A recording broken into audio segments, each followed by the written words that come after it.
واليوم استشهاد عقيلة الطالبين، جبل الصبر زينب، ودنا نسمع منك ايش كاتب للسيدة زينب بعد عمك. ايش نزل من عيني دمع ليك يوماي. الله. ايش نزل من عيني دمع ليك يوماي، واشوف الذابحك بالسير. الله اكبر. يومي ترى مو شغاجب يا حسين. الله. يوم متت من شهقته وماتت رقية. الله اكبر. اجيتيني يا زينب جرح جابك. اجيتيني يا زينب جرح جابك. يا علي. سألت الجرح يا اختي جرح اجابك. قمت لمن الظالم جرح جابك، وعلي لو طايح تطيح الثريا. الله اكبر.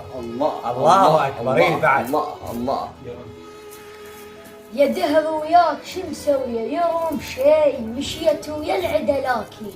يا رب شيء امشي حقك تنقلب ابيض يا رمشي، الشمر حزما حرى عينه علي. عمك ايش قال؟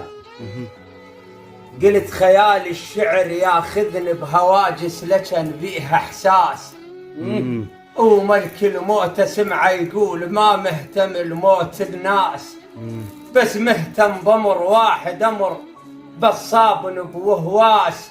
قبل الطف كنت مرعوب وادر الرعب قطع انفاس، اخاف من الله يامرني بامر ويطير من الراس. روح اقبض لروح معون وادر معون ما تنجاس. شلون اوصل الخيمتها وعلى باب الخيم عباس؟ شلون اوصل الخيمتها وعلى باب الخيم عباس؟ اتعذر لله وما امر زينب لو حاضر يمها العباس. الله يا بعد الله الله الله اخوي النشم.